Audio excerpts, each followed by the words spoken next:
You're listening to Wanna Coffee with Kai Alicia. And Adriana. Talking Random. sensible Shit.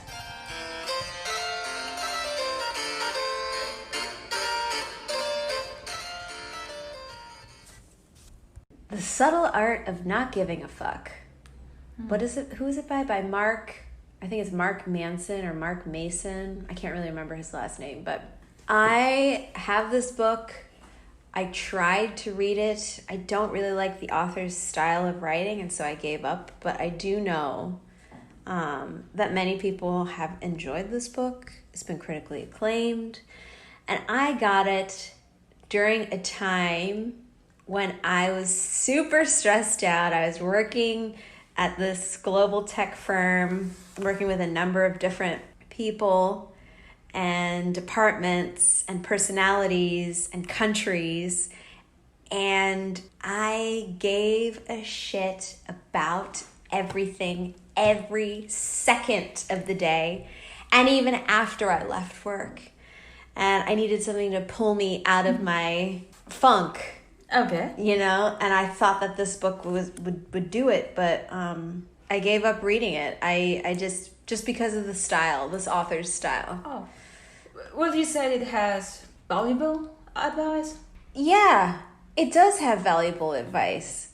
You know? Okay. I have yet to read the book. Of course, I'm going to borrow it from you. Yeah, I think that in everyday life we all try to be like that.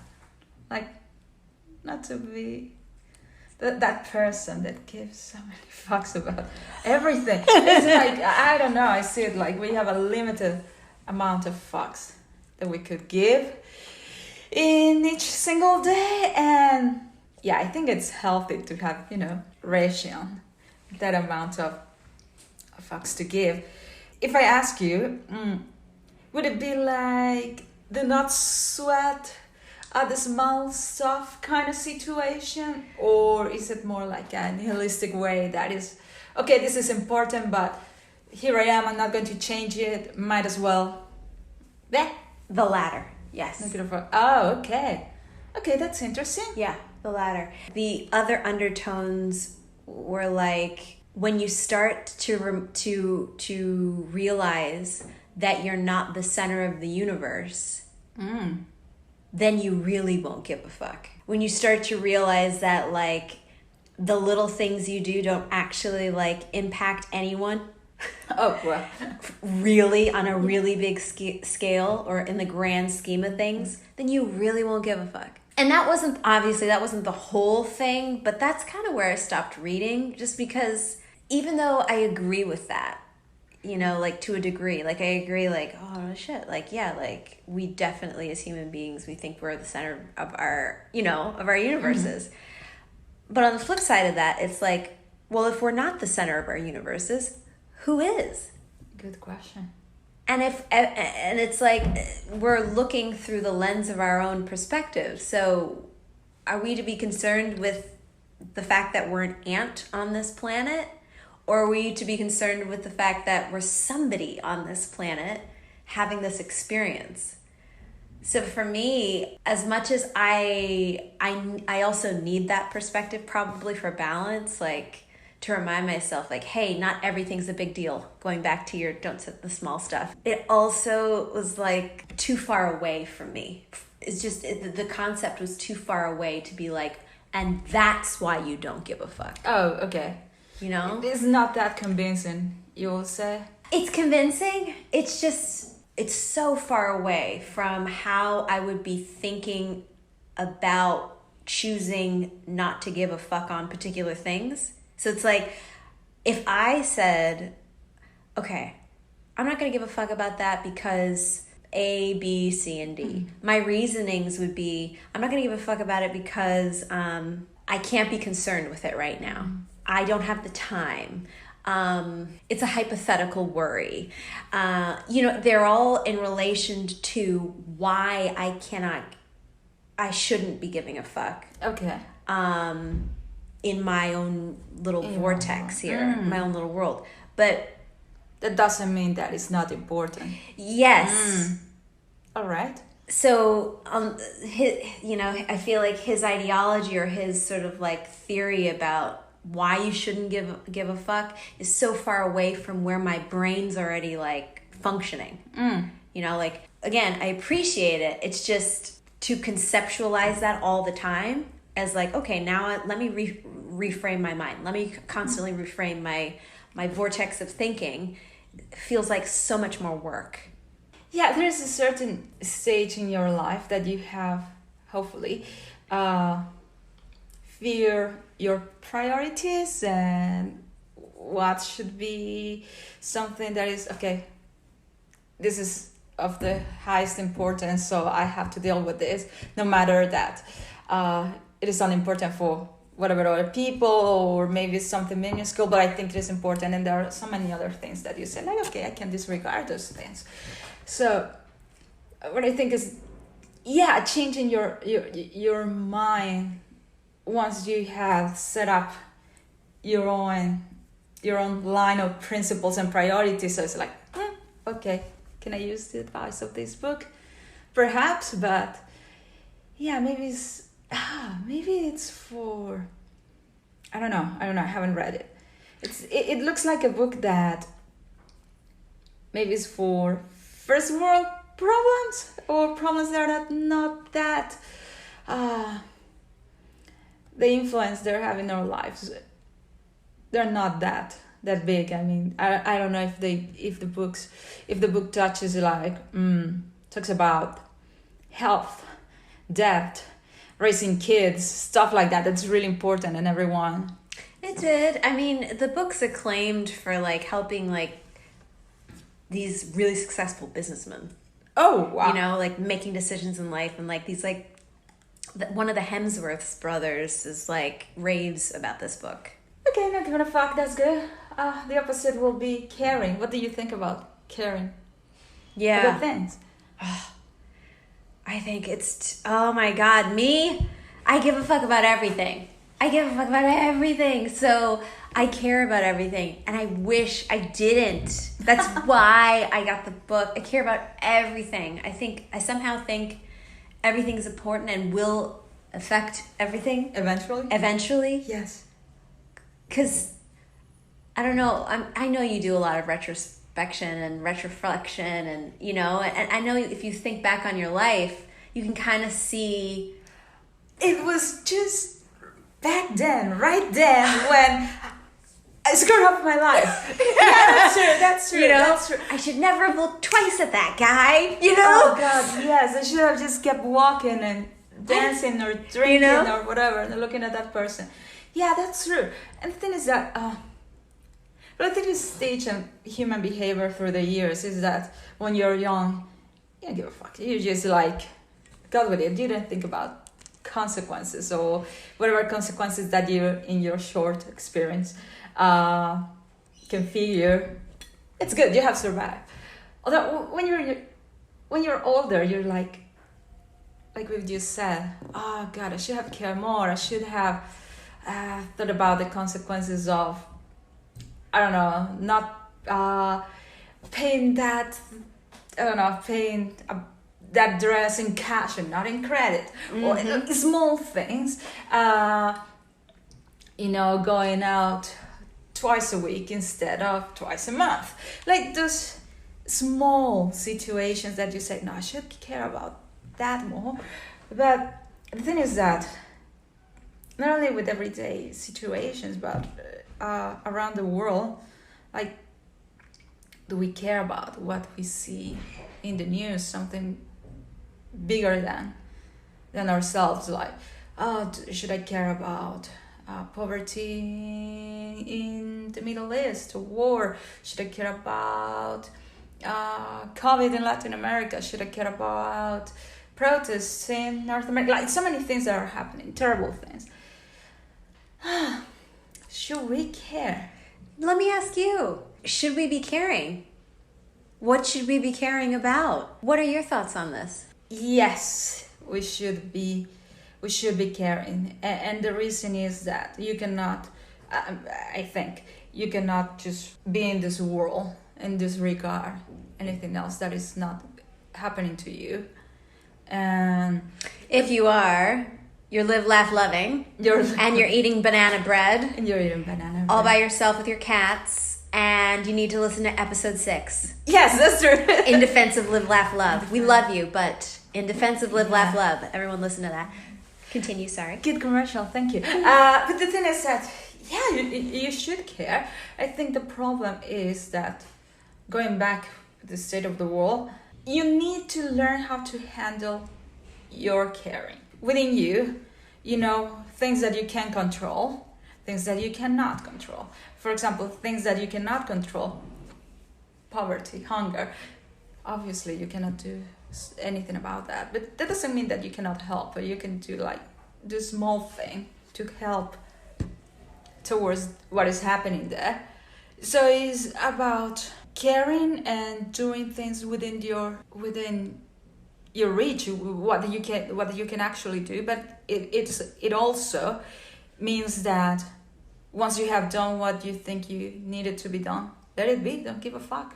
Like, you are not superhuman, and I think that maybe that could be some of a premise of the book. Like, once you have done something, then ask yourself more. Like, stop not caring, but stop worrying about that, because you can't control the you outcome. cannot control it, and it's going to be continuing to happen. And yeah, so I don't know. I think that we should care about within reason.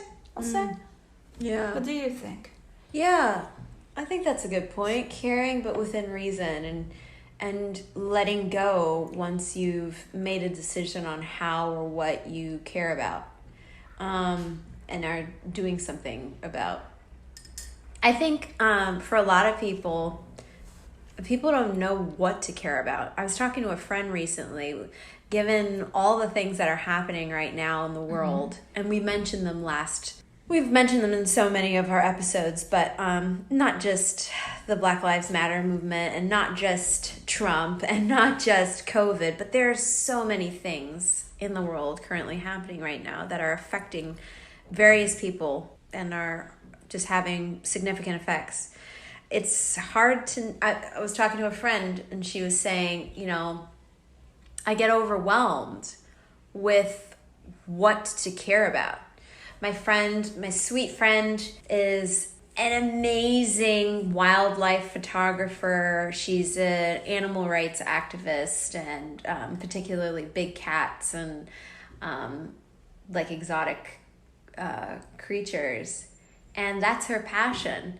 And right now there's a lot of stuff going on back home in America, and she's just like, it hurts her heart, as she said, in her words, it hurts her heart. And it's like, what does she focus on? She almost feels bad neglecting areas that other people are focusing on, or things that may be like trendy right now, or popular right now. She also doesn't want to be seen as live, laugh, loving by focusing on issues of passion for her, which are her animal rights stuff and wildlife conservation. Yeah, I think she's right. And I think most of us can share what she's feeling now. Like, so many things that, do I feel good because I have it better than so many people? Do I feel bad because I have it better than so many people? Should I care more? And the thing is that we tend to think black or white. We're either saints or devils, like, oh, you have to be a Mother Teresa and you have to do it perfectly and you have to live your life doing that and be a martyr. Or you're just doing live, life, love, you don't care about anyone but yourself, you're still trying to be an influencer on Instagram, which we have people in both of these extremes, but most of us, I think we should try and fall in a healthy middle. I say none of us can afford to be a Mother Teresa, or wouldn't be naive to think that if we try to live like an influencer for 1 week, we will manage to do it, because certain principles and certain things to live by. But the thing is that, we should aim to care imperfectly and to not give a fuck imperfectly. That is something that okay, the vegetarians, they have a saying that it's better for you to be, and the eco guys, they have the saying that it's better to be an imperfect eco person, an imperfect vegetarian, than eating meat every day or not eating meat at all, because any of those extremes, you're not gonna make them. And actually what makes a difference is try constantly to achieve something. So I think that it could be apply here. I like that. That's really cool. But I also think that, like, what if we can be Mother Teresa's? If we can? Oh God.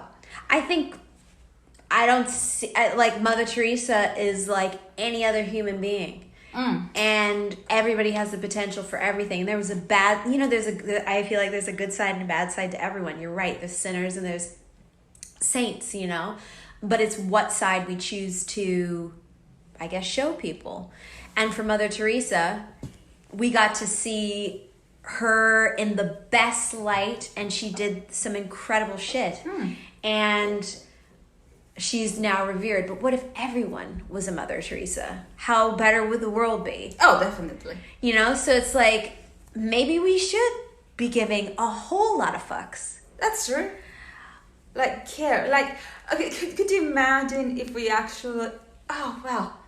It's... If we all manage to accomplish all of our expectations and goals and whatever, wow, that would be great. But what would be the cost? Like, that's the thing that I think that if somehow all of us will turn into type A personalities, do you think that will be? No, I don't think that all of us will turn into type A personalities, because not everybody's action oriented. I think that people can still be Mother Teresa without maybe affecting so many people directly as she did. As an example, okay. maybe you affect the two people in your home, and those two people in your home are so affected by you that they affect the other two people. Oh, that's so sweet. That's a good. Do you know what I'm saying? Yes. But in the same breath, that was also a personal calling of Mother Teresa's. Yes, that's true. It was a divine calling, I feel, like many people. They would have a work for the poor. Yeah, true. And I don't know, I can't say that that's the life for me, I don't imagine that to be my life. But then again, it's like, I've never tried. Now, what you said, not being of having a big sphere of influence, but just people next to you, your immediate family. That's like, if you affect your kids, that's a whole generation that you're affecting, because that person is going to grow to be a really good person with principles and being focus oriented and excellent person. And it will affect so many other people in their families. But oh God, caring, it is important to care. And I think you're right, it is important to care, but it's like you're right, at the cost of what? At the expense of what? Yeah, that's the thing that I think that sometimes caring too much is actually detrimental to you. As we've realized, we've talked about preserving mental health. We've talked about staying positive during crisis. If you care too much, it is anxiety, and if you don't care at all, that's depression. Yes, it's just like, no. There's a balance, right? There's a balance. There is a